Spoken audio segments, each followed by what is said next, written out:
Bonsoir, bonsoir et bienvenue. Nouvel épisode de Psychanalyse pour tous. Nous sommes en direct sur Facebook et aujourd'hui nous sommes mardi 27 mai 2025 et aujourd'hui nous nous sommes proposés de parler du narcissisme. Alors on va voir un petit peu où sommes-nous pour voir. Voilà, nous sommes arrivés ici. Alors, vous voyez, il n'y a jamais beaucoup de lumière. Je ne sais pas pourquoi. Il n'y a pas moyen d'être illuminé. Bon, tant pis. On fera avec ce qu'il y a. Comment allez-vous alors? Oh, peut-être que je vais faire ça, peut-être. Ah, non, ça ne va pas marcher. Bon, tant pis. Ça va, bien le bonsoir. Donc, Stéphie, bonsoir. Delphine, bonsoir. Donc, le narcissisme. Et ce soir, nous sommes proposés de parler du narcissisme parce que, en fait, on en parle sans en parler, n'est-ce pas? Féti, bonsoir. Donc, je vous rappelle, pour ceux qui n'ont pas de bonne mémoire, je m'appelle Clémence Lonis, je suis psychanalyste de l'école de poésie et psychanalyse Gruppo Celo. Et Nadine, et que cet espace de psychanalyse pour tous est une initiative, Marilyn, bonsoir, de l'école de psychanalyse Gruppo Celo et qui considère que pour la formation des psychanalystes, diffuser, bonsoir Olivier, que diffuser la psychanalyse, ça fait partie de la formation des psychanalystes. Christiane, bonsoir. Moi de même, Christiane. D'accord, donc c'est une fonction qui fait partie de la formation des psychanalystes, car comme vous le savez, se former en psychanalyse, c'est une formation qui n'en finit jamais. C'est se continuer à se former toute sa vie, de la même façon que, on va dire, Marlène, bonsoir, Lucie, bonsoir, de la même façon qu'il y en a certains qui disent « Je me suis fait psychanalyste parce qu'en fait, ce que je voulais, c'était de pouvoir continuer à me psychanalyser. » Alors que, apparemment, je n'avais plus aucune raison.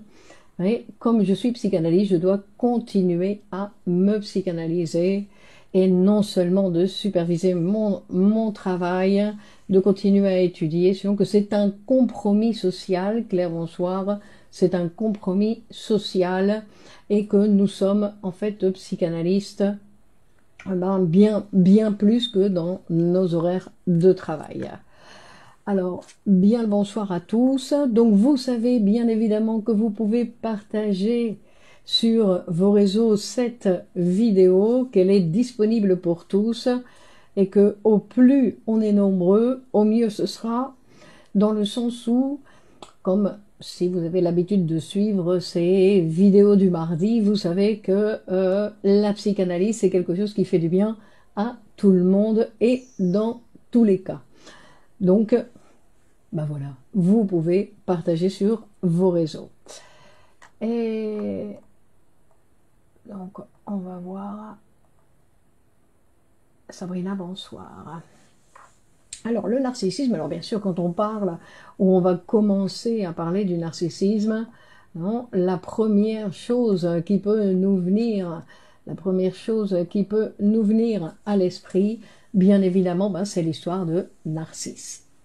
C'est l'histoire de Narcisse, ce beau jeune homme qui était désiré par de nombreuses femmes et que lui rejetait, en fait, rejetait les femmes qui le désiraient.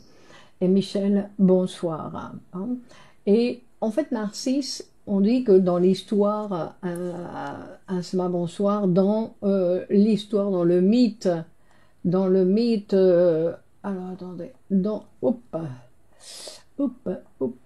le mythe, on va dire, dans le mythe grec de Narcisse, en fait, il y a plusieurs versions, non, tout le monde ne raconte pas l'histoire de la même façon, mais disons d'une façon générale que Narcisse, en fait, il est choqué parce qu'un jour, il y a une jeune fille qui s'appelle Écho qui tombe amoureuse de lui, mais comme elle a des difficultés pour s'exprimer et elle ne peut pas répéter la dernière syllabe des mots, et Martine Bonsoir, en fait, elle est incapable de lui exprimer son amour. Et à défaut de pouvoir lui parler pour entrer en contact avec lui, ben, elle le touche.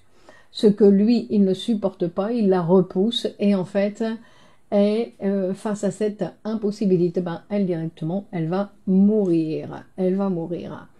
Et donc, face à cette situation, Narcisse, il va dire, il se voit indigne d'amour et indigne et incapable d'aimer. Et quand il se retrouve, donc, il s'échappe et il s'en va près d'une source, et quand il voit son reflet dans l'eau, en fait, il se rend compte, c'est là où il se rend compte qu'il s'extasie devant lui-même, qu'il est amoureux de lui-même, il est lui-même l'amant et l'aimé, et donc il n'a pas cette capacité de pouvoir aimer l'autre. Nathalie, bonsoir. Non, et Isabelle, qui avait un jumeau, non? Je ne sais pas, Isabelle, il avait un jumeau. Ben, nous tous, on va dire, non, Isabelle, parce que nous sommes tous narcissiques, personne ne peut y échapper. Mais effectivement, il y en a qui le sont un peu plus que d'autres. Mais disons que le narcissisme, c'est quelque chose qui appartient à tout le monde. Non, nous sommes tous narcissiques. Et nous sommes tous narcissiques, pourquoi? Parce que ça fait partie de notre constitution. Donc ce n'est pas quelque chose qui est bien ou qui n'est pas bien, ça fait partie de la constitution, on n'a même pas à le juger. Amine, bonsoir. Mais ce qui se passe dans le cas de Narcisse, ben, c'est que face à cette impossibilité de s'aimer lui-même, il est désespéré de ne pouvoir assouvir son amour avec lui-même, de cette impossible étreinte avec lui-même, ben, il dépérit et il meurt. Il y en a d'autres qui disent qu'il se suicide. Mais dans tous les cas, il va être transformé en fleur, il va être transformé en narcisse. Bon, d'accord. Donc c'est-à-dire que le mythe de Narcisse, non, le mythe de Narcisse, c'est que Narcisse a été condamné à être amoureux de lui-même, de tomber amoureux de sa propre image, et il a fini par en mourir. Sauf que Narcisse ne sait pas que c'est lui. Il ne sait pas que c'est lui quoi, que c'est lui, qu'il est amoureux de lui-même. Donc, et alors, ça c'est le nom que Freud, sinon d'autres avant, Serge Bonsoir, ils ont utilisé pour parler de ce phénomène du narcissisme. Freud va reprendre cette histoire pour parler en 1914, donc il va écrire un texte qui s'appelle Introduction au narcissisme, où il va nous parler de ce qui se passe dans l'appareil. C'est-à-dire qu'on ne va pas tomber dans le piège des représentations des sociologues, on va dire, qui font des descriptions des comportements des êtres humains, sinon qu'on va s'intéresser principalement à ce qui se passe dans l'appareil psychique, quand on fait référence au narcissisme. Non, parce que le narcissique, on va dire, nous le connaissons tous. C'est un petit peu comme nous, un petit peu comme nous, et dans certains cas, un petit peu exagéré. Non, il y a des gens qui, Jean, bonsoir, il y a des gens qui aiment bien, non, dès qu'ils passent devant un miroir ou devant un cristal avec un petit peu de reflet, ils en profitent pour se regarder. Donc il y a cette tendance-là, et après il y a toutes ces tendances de ce narcissisme, en fait, qui, ces personnes qui veulent toujours avoir raison, etc. Donc en fait, il y a de nombreuses manifestations dans ce narcissisme. On va dire Jean-Michel, bonsoir, de Guyane, bienvenue. Et donc il y a plusieurs manifestations. Non, Freud va pas parler aussi, vous vous en rappelez, de ces 4 blessures narcissiques. Et quand il parle de ces 4 blessures narcissiques qui ont touché l'homme tout au long de sa constitution dans l'histoire de l'humanité, non, quand il parle que la première blessure, on peut dire que c'est celle de Copernic, quand il lui a dit non, la Terre n'est pas plate, elle est ronde, et en plus elle fait partie d'un système, non, d'une galaxie, elle fait partie d'un système solaire, et que ce n'est pas, Nidal bonsoir, que ce n'est pas le Soleil qui tourne autour de la Terre, sinon que c'est la Terre qui tourne autour du Soleil, que c'est la Terre qui a besoin du Soleil et non pas le Soleil qui a besoin de la Terre. Ça, ce sont des blessures. Et pourquoi on dit des blessures? Parce que il y a eu un moment de l'histoire où l'homme se croyait se croyait le centre de l'univers, hein, pas simplement le centre de la Terre ou le centre de sa planète, sinon qu'il se croyait le centre de l'univers. Et qu'en plus, la tendance, à Kim Bonsoir, de l'être humain et du narcissique que nous sommes tous, bah, c'est que quand on va... C'est pour ça que c'est difficile des fois d'apprendre, parce que apprendre ça, ça veut dire, ça me souligne qu'il y a une ignorance en moi. Et cette ignorance, quand nous sommes narcissiques, bah, on n'aime pas. Donc il y a des gens qui préfèrent ne pas continuer à apprendre, non, comme si la formation était terminée pour, pour éviter de se retrouver face à cette ignorance. Non. Donc Freud, quand il parle des 4 Céline, donc Bonsoir, quand il parle de ces 4 blessures narcissiques, il parle de celle de Copernic, ensuite il parle de celle de Darwin. Non, il lui montre que l'homme non plus n'est pas le centre de la planète, ni le centre des êtres vivants, sinon qu'il fait partie de l'échelle des êtres vivants, qu'il vient, on va dire, du θ. Et donc, que l'être humain, c'est une production à l'intérieur des autres espèces animales. Différence entre narcissisme primaire et secondaire. Vous précipitez pas, Féti, on va y arriver, on va y arriver. Le narcissisme primaire n'existe pas. Poum. Donc, l'homme se croit souvent au centre de l'univers. Ben voilà, c'est ça. Pas simplement l'homme, mais la femme aussi, Céline. Bon, donc, et là, troisième, c'est celle de Kant, où en fait, je me rappelle plus bien, c'est celle de Kant en relation avec la connaissance, mais je me rappelle plus bien. Et ensuite, il y a la quatrième qui est celle de Freud, où Freud, il est venu dire à cet être humain que nous sommes que le moi n'est pas maître dans sa maison. C'est-à-dire que nous voulons contrôler notre vie et nous n'avons pas cette capacité-là. Donc à chaque fois que nous voulons quelque chose qui est impossible pour l'être humain, ben nous nous faisons du mal d'une manière ou d'une autre. C'est-à-dire que à chaque fois, à la rigueur, on pourrait se poser la question de dire si je me fais du mal, si je me cogne à droite à gauche, ou dans mes relations sociales, ou dans mes relations amoureuses, ou dans mon travail, ou dans ma relation avec l'argent, etc., c'est parce que, en fait, mes idées sur ces choses-là, non, sont d'une certaine façon erronées, que je me trompe, je réclame des choses qui n'existent pas ou qui sont impossibles. Et en plus, est-ce que ceux qui veulent apprendre sont en bonne voie? En meilleure voie, oui, Céline, ils ne sont pas dans l'ignorance. Si, on est toujours dans l'ignorance. Si on a besoin d'apprendre, on est toujours dans l'ignorance. Et puis en plus, non, que l'ignorance, on n'en viendra pas à bout. Là, c'est le bonsoir. Mais ce que je veux dire, et ce qui est intéressant de souligner, voilà, je me suis perdue. Est-ce que je vais pouvoir revenir donc on ne parlait pas de l'apprentissage, sinon qu'on parlait de... j'avais envie de le dire... Je me rends compte que j'avais envie de le dire, de l'importance de continuer à apprendre. Non, mais c'était pas ça le bon. On verra bien si ça revient.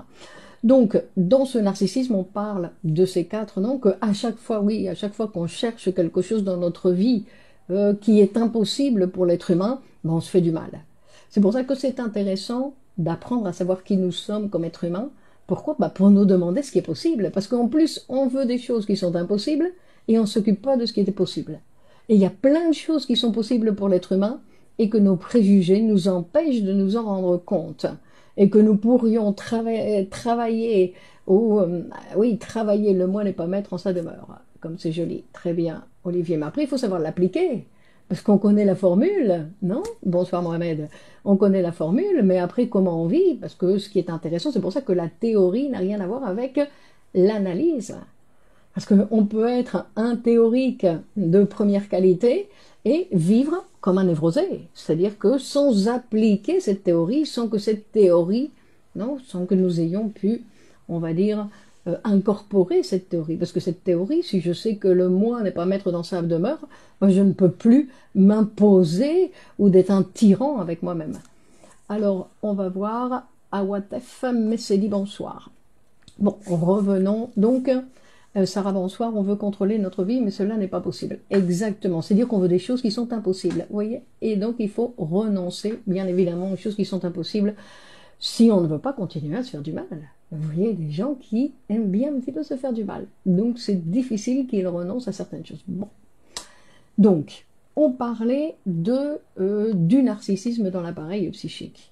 Alors, le narcissisme dans l'appareil psychique, non, ou la question qui était posée, c'est-à-dire, on parle de narcissisme primaire ou de narcissisme secondaire.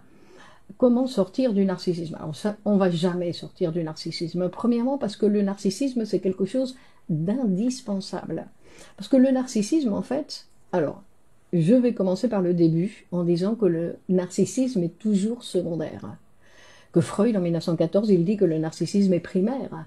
Mais en 1923, dans le ça et le moi, eh ben, il va rectifier, il va dire non, c'est le narcissisme est secondaire. Pourquoi? Parce que tout ce qui vient de moi, c'est formé grâce à l'extérieur, c'est formé à partir de l'autre.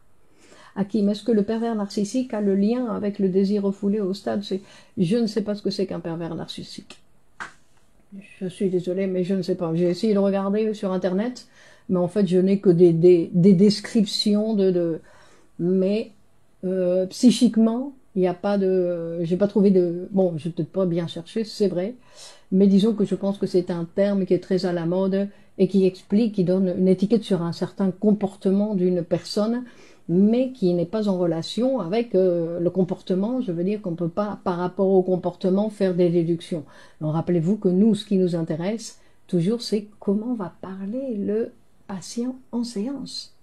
On peut pas, le psychanalyste, il va pas aller à une terrasse de café et à juger comment se parlent les gens ou comment ils sont habillés et qu'en fonction de ça, il va pouvoir penser ou penser quelle est la structure psychique qui mobilise tel sujet. Non, c'est uniquement, bonsoir Bénice, c'est uniquement, non, en séance. Uniquement en séance. Et que nous avons ce cadre. Ce cadre, c'est là, c'est la séance. Parce que sinon, alors, c'est n'importe où.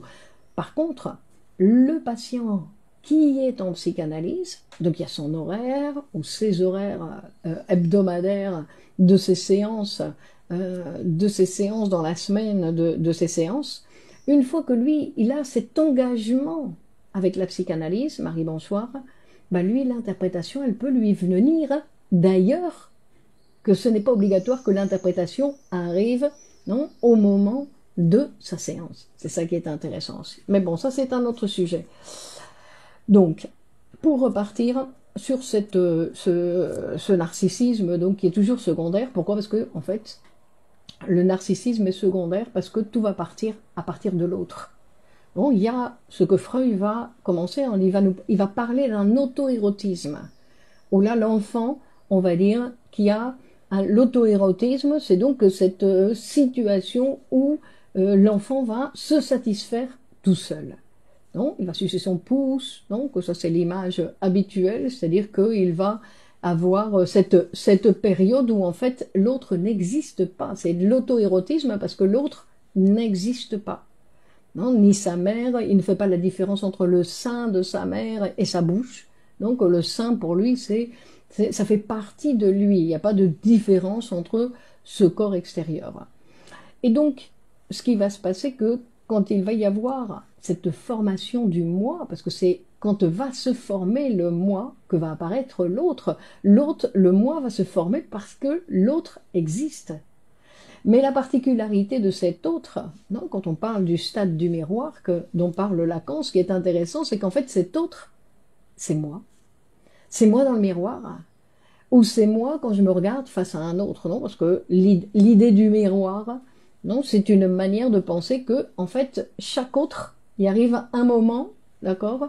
On va dire, il arrive un moment où, en fait, cet autre, ben, je prends contact, Annick, bonsoir, je me rends compte que cet autre existe. Mais je ne le vois pas comme quelque chose de différent. Aussi, plutôt, je le vois comme quelque chose de différent, mais en fait, ce que je vois, c'est moi-même. C'est pour ça que le stade du miroir, c'est quelque chose qui explique très bien, Marie-Laure, bonsoir, c'est-à-dire que c'est face à, non, ce petit garçon, cette petite fille de 6 mois, qui se regarde devant le miroir, et que face au miroir, il va voir cet enfant qui est autre. Il ne va pas se rendre compte que c'est lui, il va voir un enfant, comme il va se rendre compte que c'est lui, et il va voir un enfant qui est complet, qui est entier, alors que l'enfant se sent fragmenté. C'est-à-dire que c'est à partir de cette image qu'il va former son moi, en utilisant sa propre image, c'est-à-dire qu'une fois qu'il a son image dans le miroir, ce qu'il va le faire, il va utiliser la libido qui vient du ça et qui va charger l'image. Et c'est à partir de cette première charge d'image de l'autre que va commencer à se constituer le moi. Donc vous voyez, tout vient de l'extérieur. Parce que cette image de moi qui est à l'extérieur, il est à l'extérieur, il est dans la réalité, il est dans la réalité extérieure. D'accord? Et donc c'est ça qui est intéressant, c'est de voir que tout se forme, non?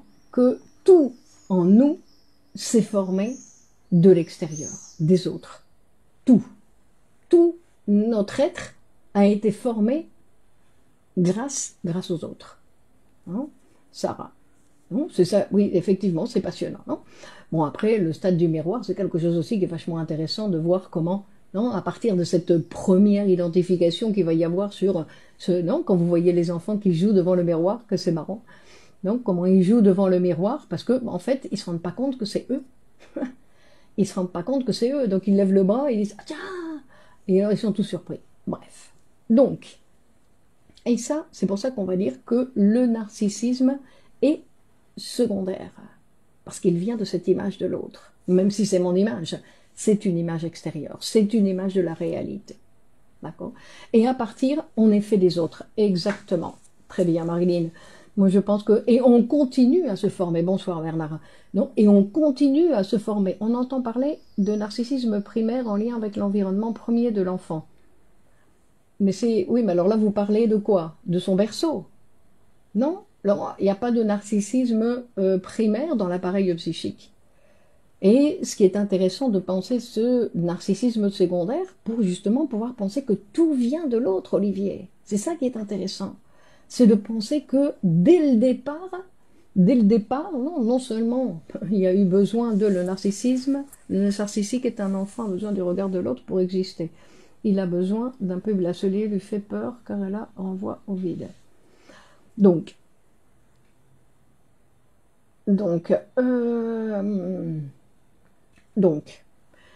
et on va dire que cette libido qui va charger cette image, cette première image, non, que le sujet va considérer comme différente de lui-même. Il y a un processus à partir, non, là quand il dit c'est entre 6 et 18 mois. Donc il y a un certain, l'image extérieure continue de nous former jusqu'à la fin de nos vies. C'est ça, exactement. D'accord, on continue à s'identifier, il continue à y avoir des modifications. Les comédiens sont-ils narcissiques? Certains oui, certains non. Non, il y en a qui considèrent, qui se rendent bien compte que tout ça c'est le résultat d'un travail. Non, donc ils ne sont pas, il y en a qui pensent que c'est parce qu'ils sont beaux, qu'ils font bien les choses ou parce qu'ils sont vraiment géniaux, mais ce n'est pas quelque chose qui est particulier aux comédiens. Non? Même en étant adulte, le choix de l'objet d'amour est narcissique. Effectivement, fait-il. Donc, ce qui va être intéressant, c'est de pouvoir penser que cette libido, quand elle va charger, après elle va revenir, et quand elle revient, elle va fabriquer ce moi. Rappelez-vous que le moi, c'est cette instance de l'appareil qui s'est construit entre le ça et la réalité extérieure. Donc je charge avec mon énergie, hein, l'image que j'ai en face de moi, et quand je reviens, je forme le moi. Je commence cette première identification qui va commencer à former le moi. Mais au départ, c'est un moi qui est faible. On dit non, parce qu'il va falloir continuer à s'identifier pour le renforcer, pour que cette écorce, comme si c'était une écorce, puisque après le ça, entre le ça et l'extérieur, il n'y aura pas de relation. C'est toujours le moi qui va être celui qui va faire l'intermédiaire entre le ça et la réalité extérieure. Et donc, à partir de là, il va y avoir libido du moi. À partir de là va s'inaugurer la libido du moi. Et cette libido du moi, c'est celle qui va être utilisée pour après me mettre en relation avec les objets. Parce que c'est à partir... Alors, libido du moi, il va toujours y avoir de la libido du moi. On ne peut pas se vider de notre libido. Est-ce qu'on soigne de la même façon quelqu'un qui a un problème de narcissisme primaire et quelqu'un qui a un narcissisme secondaire trop fort? Ça n'existe pas, le narcissisme primaire. Puis en plus, il n'y a pas de... L'image extérieure continue de lui former. Donc, il n'y a pas Christine, bonsoir. Donc, il n'y a pas, on dit pas, on va guérir quelqu'un avec un narcissisme tel ou avec un narcissisme tel. Non. D'abord, il faut se rendre compte que nous, notre travail, ce n'est pas de guérir. Notre travail, c'est d'interpréter. D'interpréter, de souligner les préjugés dont peut souffrir le patient, non, sur différentes choses de sa vie pour qu'il se rende compte que, ben, non, parce que ce qui va guérir le patient, c'est de modifier sa relation avec une certaine vérité. Mais pour ça, il faut avoir, on va dire, un certain courage de faire face à certaines vérités que le sujet ne veut pas savoir de lui-même. Bref, c'est une autre chose. C'est quoi la libido du moi exactement? C'est cette énergie, Isabelle. La libido, c'est l'énergie psychique. Enfin, c'est une partie de l'énergie psychique, c'est la pulsion de vie. C'est une partie de notre énergie psychique. Et cette énergie psychique, c'est celle qu'on va utiliser pour nous mettre en relation avec les choses de notre vie. C'est-à-dire que tout ce qui m'intéresse, Tita, bonsoir, tout ce qui m'intéresse dans ma vie, c'est des choses qui étaient touchées par ma libido. Et tout ce qui est dans ma vie et que je ne vois pas, que je suis aveugle, je ne vois pas, je ne sais même pas que ça existe parce que la libido ne l'a pas touché. Le narcissique primaire est enseigné à l'université pour info. Oui, oui. Bah oui, il y en a qui sont restés sur le premier texte de Freud. Comment expliquer les gens qui ne s'identifient qu'à une seule image bien encadrée? Mais comment vous le savez? Comment vous savez qu'ils s'identifient qu'à une image bien encadrée?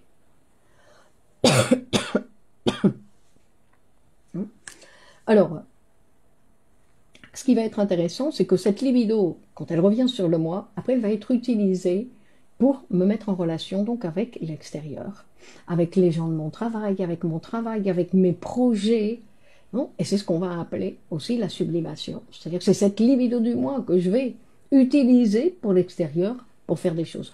Ou plutôt, quand on parle de sublimation, c'est pas exactement ça, parce que la sublimation, c'est un mécanisme qui vient après, c'est-à-dire que c'est la sublimation, c'est que je vais retirer la libido qui est placée dans les objets, elle va revenir sur le moi, et à partir du moi, elle va repartir pour faire quelque chose dans ma vie.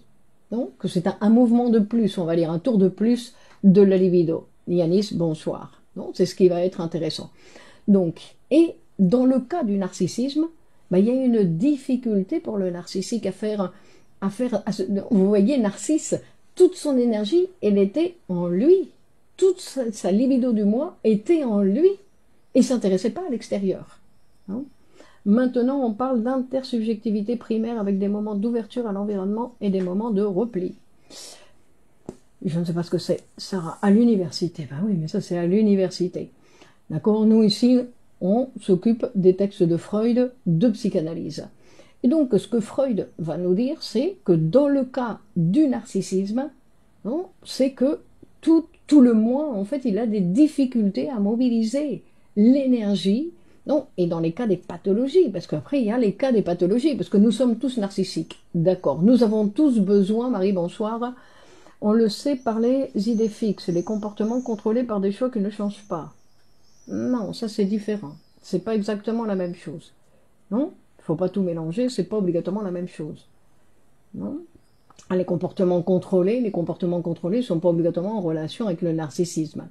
Non, ça c'est autre chose. Pourquoi ne s'intéresse-t-il pas à l'extérieur? Un exemple concret qui peut générer cela. Parce que l'énergie, elle est dans le moi. Mon énergie, elle ne s'intéresse pas à l'extérieur, elle est que dans mon moi. Ou très peu dans l'extérieur. Donc, c'est pour ça qu'on dit que quelqu'un qui est très narcissique n'a pas la capacité d'aimer, n'a pas la possibilité d'aimer.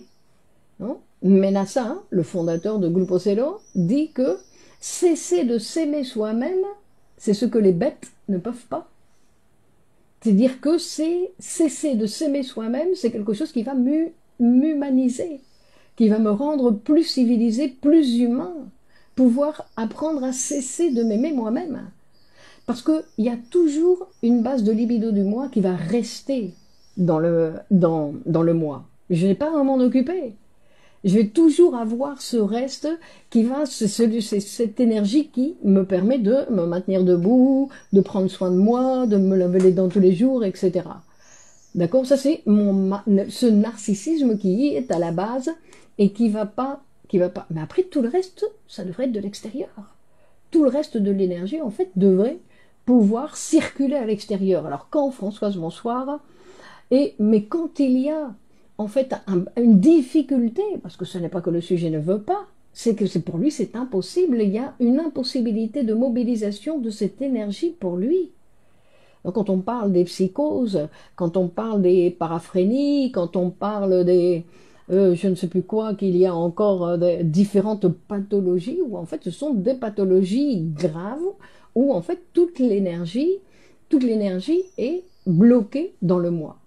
Alors on va voir, c'est pour ça que on va dire que on va considérer aussi que ce sont des gens égoïstes, non, les narcissiques en général, mais ils sont égoïstes puisque le moi fait pâtisse, donc ils gardent toute puissance narcissique. Ça. Bonsoir. Non, ce sont des gens égoïstes parce que mais pourquoi? Mais c'est pas, on va dire, c'est pas de leur faute. D'accord, ce sont des gens qui ont cette difficulté de mobilité de l'énergie. Et à la rigueur, il faut leur recommander la psychanalyse parce qu'ils ont une difficulté de mobiliser l'énergie. Et ça, c'est ce que produit la psychanalyse. La psychanalyse, ce qu'elle va proposer, entre autres choses, c'est de mobiliser cette énergie. Parce qu'en plus, à chaque fois que l'énergie reste bloquée quelque part, en fait, ça fait mal. Il y a une certaine souffrance pour le sujet. Hein. Donc, et ensuite, il y a d'autres choses qui vont être intéressantes aussi quand on va parler de cette, non, de cette énergie qui reste bloquée dans le moi. C'est quelque chose qui va être nécessaire aussi, par exemple, quand on est malade. Quand on tombe malade, non, Freud il dit, quand on tombe malade, la douleur fait, par exemple, que la maladie fait que on n'a plus la capacité d'aimer. On perd notre capacité d'aimer pendant notre maladie, on va dire. Non, le stade miroir est le stade où l'enfant individualise de la mère par reconnaissance de son image propre. C'est l'introduction de la suite, l'identification. Alors, non, c'est ça qui va être intéressant de pouvoir penser, c'est-à-dire que pour guérir, j'ai besoin de toute mon énergie. Donc je retire mon énergie. C'est pour ça que les gens, quand ils sont malades, ils sont désagréables, ou ils nous écoutent pas, ou ils sont pas, non, ils n'ont plus de relation. Ils ont diminué leur relation avec l'extérieur parce qu'ils ont besoin de toute leur énergie. Pourquoi? Pour que toute leur énergie soit là pour participer à la guérison. Donc pendant qu'on est malade, en général, non, on ne dispose plus de cette énergie pour pouvoir être en relation avec l'extérieur. Hein. Donc, on va dire,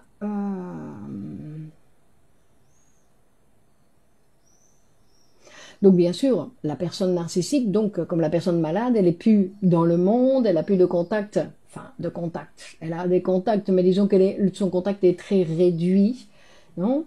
Et que le narcissique, bien évidemment, c'est aussi quelqu'un qui a des difficultés pour rentrer en contact avec l'extérieur.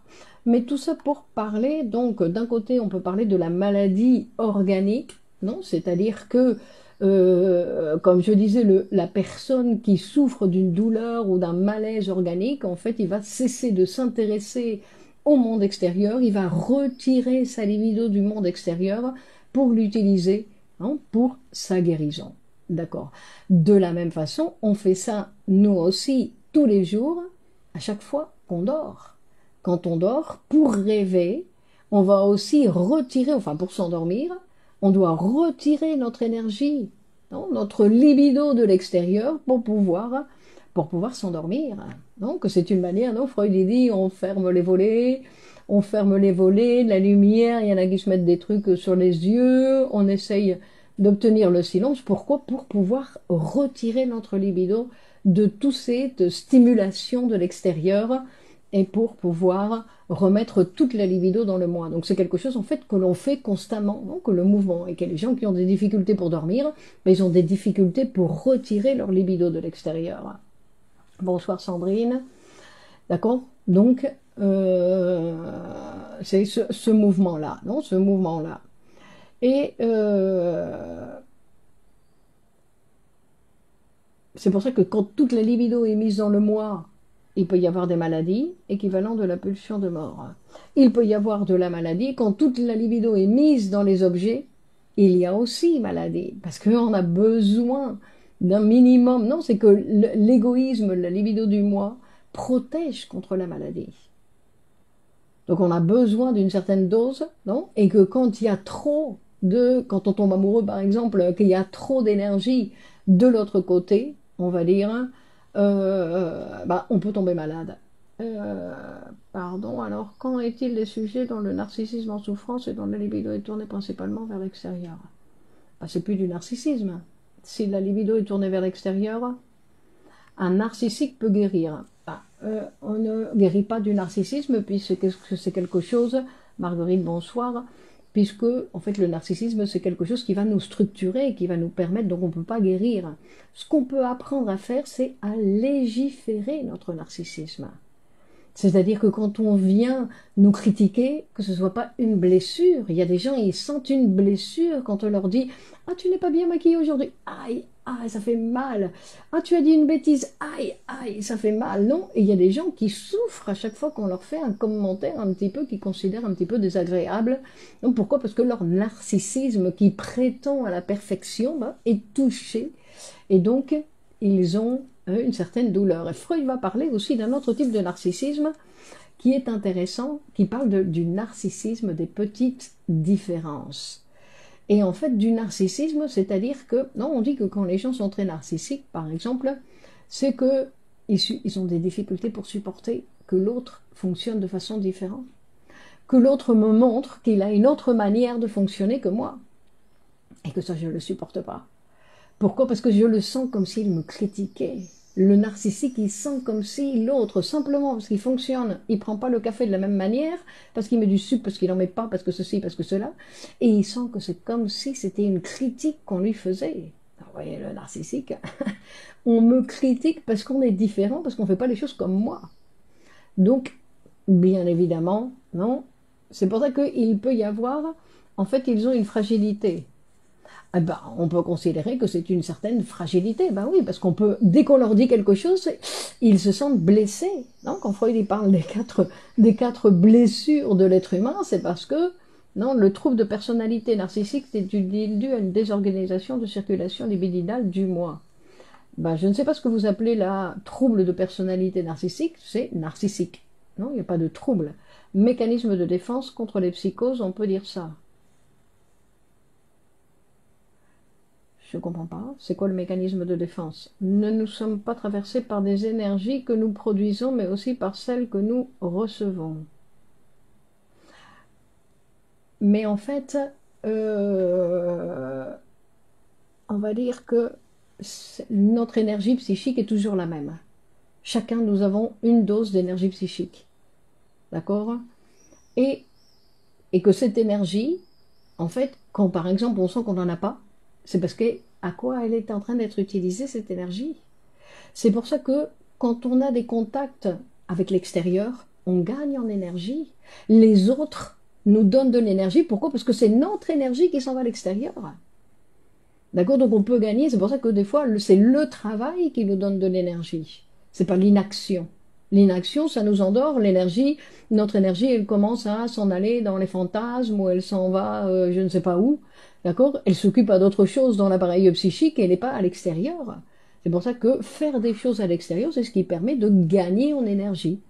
Mais faire des choses à l'extérieur, c'est pas quelque chose qu'on décide, on dit tiens, aujourd'hui je vais faire des choses à l'extérieur. Non. Des fois, on n'a pas cette capacité-là. Il y a des jours où on ne peut pas. Non? Lié à la frustration de la différence ou lié à un déni de différence.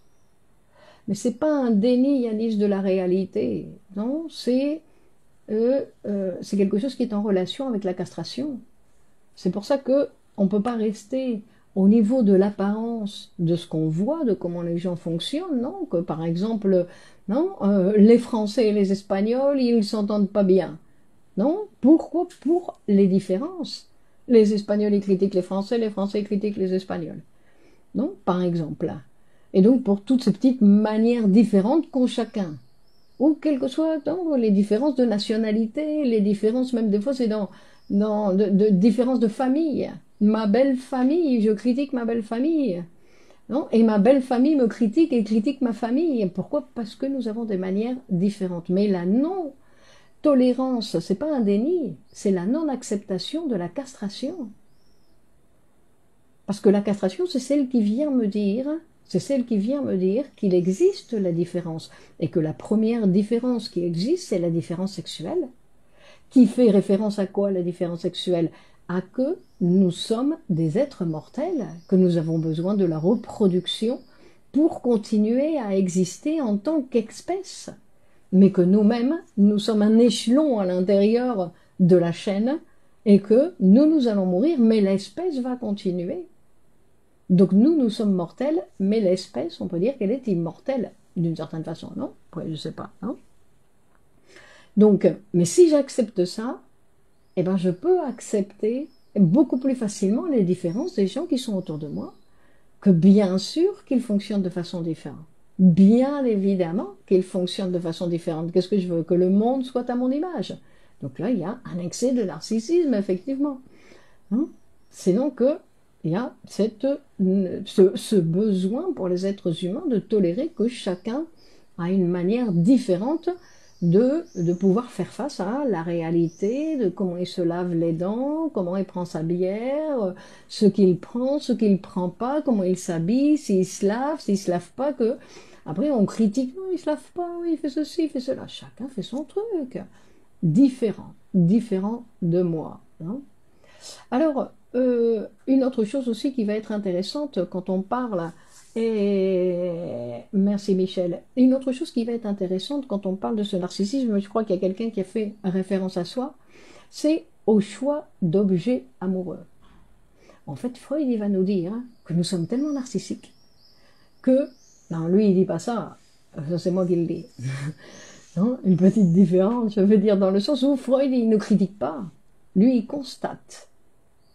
Il constate que, en fait, c'est sur la base du narcissisme qui fait partie de notre constitution que nous allons choisir nos amours. Nos amours, nos amis, tous les gens qui font partie de nos amours dans notre vie, ce sont tous des gens qui sont en relation avec nous-mêmes. C'est-à-dire que Freud, ce qu'il dit, c'est on s'aime soi-même à travers les autres. C'est pour ça que notre choix d'objet est toujours en relation, il dit, avec un choix narcissique. Ce que je suis, je vais choisir quelqu'un qui me ressemble, quelqu'un qui ressemble à ce que j'ai été, ou quelqu'un qui ressemble à ce que j'aimerais être. Et dit voilà, ce sont ça les 3 points. Ou après, il y a l'autre possibilité, on va dire, où je vais choisir quelqu'un qui est en relation avec l'image de la mère nourricière, ou avec le père protecteur. Et voilà, ce sont les 5 possibilités que l'être humain a pour être en relation d'amour, on va dire avec d'autres, enfin d'amour, d'amitié, ou de pouvoir s'intéresser à l'autre. Non? Ce qui est intéressant de penser, c'est que notre narcissisme est tel, Roberto, muy buenas, que notre narcissisme est tel que, en fait, ce qui se passe, c'est qu'on n'a pas d'autre possibilité que de s'aimer soi-même à travers l'autre. On aime nos symptômes à travers les symptômes des autres. Il y en a qui sont capables de ça, Yanis, oui. Il y en a qui sont capables de ça, qui sont capables d'aimer leurs propres défauts. Mais pour eux, c'est pas un défaut. Hein, parce que s'ils l'aiment, c'est que pour eux, c'est pas un symptôme, que pour eux, c'est pas un défaut, c'est pas quelque chose. Non, il y a des gens qui aiment leurs symptômes, mais qui veulent pas les changer, bien évidemment. Non, c'est quelque chose où ils vont considérer. C'est bien pour ça que la névrose, quand elle s'établit chez le sujet, ça encombre la vie du sujet, dans le sens où il le considère comme un trait de caractère. Il y a des gens qui considèrent que c'est un trait de caractère, non, certains symptômes névrotiques. Ah, bien sûr, ils ne vont pas le changer. C'est moi, je suis comme ça. Ah, moi, j'ai l'habitude de faire comme ça. Moi, je suis comme ça. Et donc, ça fait partie de leur personnalité. Comment ils vont le changer? D'accord? Donc, bah oui, ils finissent par être en relation, on va dire, avec les autres, et que ce qui les met en relation avec l'autre, ce sont leurs propres défauts. Et oui, ça peut arriver. Non? Ça peut arriver. Donc, on va dire, mais ce qui est intéressant que nous dit la psychanalyse, et moi, au plus j'étudie, au plus je me rends compte que, en fait, on n'a pas beaucoup d'échappatoires, et en fait, on a énormément d'échappatoires, non? Et pourtant, on peut aimer quelqu'un très différent de soi. Oui, apparemment, bien évidemment, très différent, qui n'a pas la même personnalité, etc., mais il y a un point. Parce que quand on dit qu'on s'aime dans l'autre, on s'aime sur un point, pas sur le global. On ne cherche pas quelqu'un qui est avec le même caractère que nous, non, non, un point, non? On va s'identifier. Comment un enfant peut-il se construire lorsque l'un des deux de ses parents est très narcissique? Ça, c'est le problème des parents, le narcissisme. Non, l'enfant, il va s'identifier de la même façon. Peu importe. Peu importe, lui, il va se former. Les enfants, ils ont, comme vous le savez, une grande flexibilité. Ils savent, quand vous étudiez, par exemple, les biographies des grands hommes de l'histoire de l'humanité, ben, vous voyez qu'ils ont eu tous des enfances, tous différentes, et ils n'ont pas été spécialement gâtés ni bien soignés par papa et maman, hein. Donc ça n'a rien à voir. Freud a-t-il parlé du narcissisme de l'analyste dans la cure? Ben, écoutez, un psychanalyste narcissique, il ne peut pas travailler, non? Je dirais simplement ça, non? Quelqu'un qui est très narcissique, parce qu'on doit s'oublier dans son travail, mais pas simplement dans le travail du psychanalyste, dans tout le travail en général. Une infirmière qui ne s'oublie pas elle-même, elle ne peut pas travailler. Non? Un professeur qui ne s'oublie pas soi-même, il ne peut pas travailler. Donc dans tous les travails, c'est pour ça que le narcissique en général, ce sont des gens qui ont des difficultés aussi pour travailler. Parce qu'ils ne peuvent pas s'abandonner, ils ont toujours besoin de se regarder eux-mêmes, de voir comment ils ont fait, etc. Non? Donc c'est quelque chose qui est difficile de travailler, ou ils ne travaillent pas très bien, on va dire, non? Donc ce n'est pas quelque chose qui appartient à l'analyste en général, sinon que c'est la fonction du travail. La fonction du travail fait que quand on doit travailler, on doit oublier sa vie. Quelqu'un qui travaille bien, c'est quelqu'un qui va au travail simplement pour le travail et qui ne va pas pour se disputer avec les collègues ou pour tomber amoureux de quelqu'un ou pour essayer de gagner un cran sur l'autre. Non, tout ça, ce sont des choses, en fait, il y a ce livre qui était très bien, j'ai lu ça il y a des années, Vendredi ou les larmes du Pacifique de Michel Tournier, où en fait il explique, non, c'est Robinson Crusoe qui est tout seul dans son île, et en fait il explique, Robinson, il se rend compte, il écrit son journal et il se rend compte comment c'est important la vie en collectivité, et que si nous étions plus capables de réellement de cette collectivité, de cette coopération avec les autres, mais il dit mais c'est que en fait, non, c'est ce qui se passe d'ailleurs dans le monde, parce que c'est pas qu'on a besoin simplement de gagner de l'argent, parce que ce qu'il explique, il dit si réellement ce qui nous intéressait, c'était simplement gagner de l'argent, mais il dit mais c'est pas simplement ça. En plus, on veut la satisfaction de dominer l'autre. On veut la satisfaction d'être sadique avec l'autre. On veut la satisfaction du pouvoir. Donc c'est pas simplement l'argent qui est en jeu. C'est pour ça que ce sont des gens qui ne savent pas travailler, qui travaillent mal.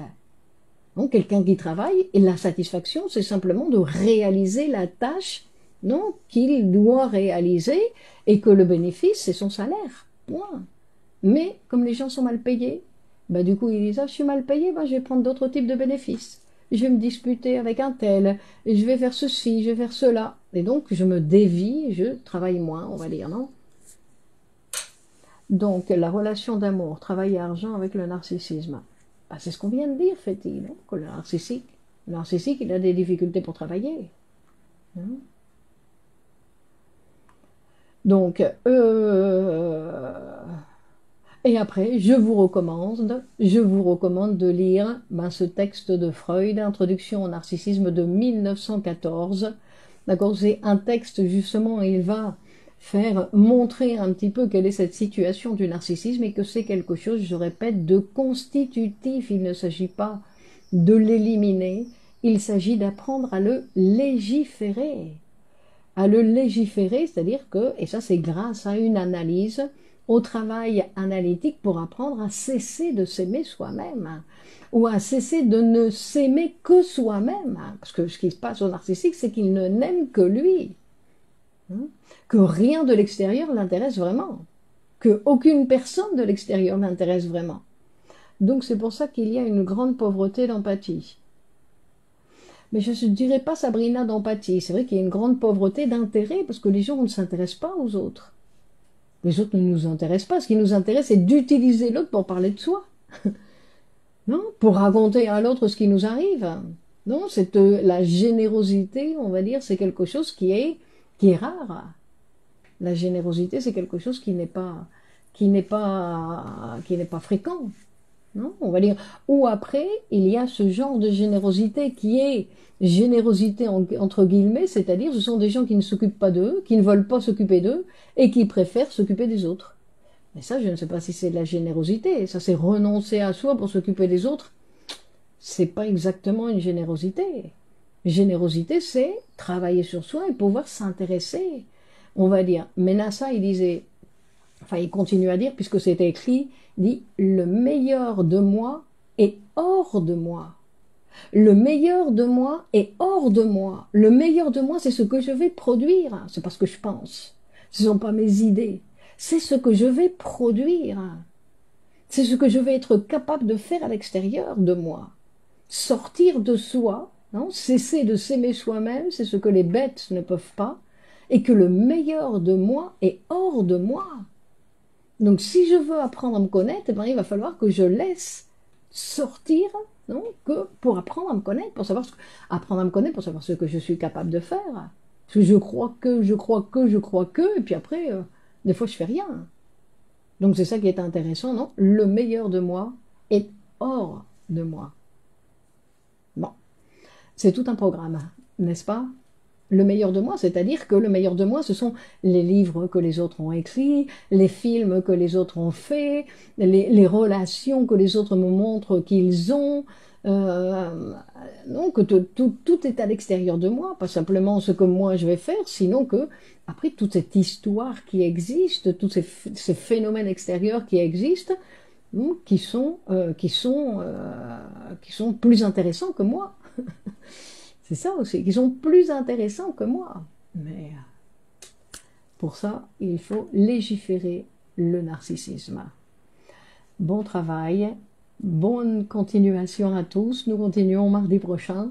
Donc mardi prochain à la même heure. Vous savez que vous pouvez partager cette vidéo sur vos réseaux sociaux. Merci d'avance de le faire. Et donc on continue bien évidemment. On se retrouve mardi prochain à la même heure. Et on continue. Merci Féti. Et on continue ces rencontres. Jean, très passionnant. Merci pour la séance. Merci à vous, Christiane, Serge, Sarah et Olivier. Merci à vous. Et Ania, non, c'est Marilyn, Michel, bonne soirée. Donc Yanis, merci à vous, Christine. Donc bonne continuation, Marilyn. Bonsoir, Michel. Donc bonne continuation, Néléa. Ah, j'ai beaucoup à rattraper. Marlène, merci à vous. Lucie, merci à vous. Bernard, bonne soirée. Vidovic, excellent moment, très bien pour vous. Annick, merci. Donc bonne continuation, mais il faut se quitter quand même. Donc on va continuer. Stéphie, merci à vous. Bénice, c'est le siècle du narcissisme. Peut-être, peut-être. Yanis. Allez, bonne continuation. Au revoir, à la semaine prochaine. Au revoir, au revoir.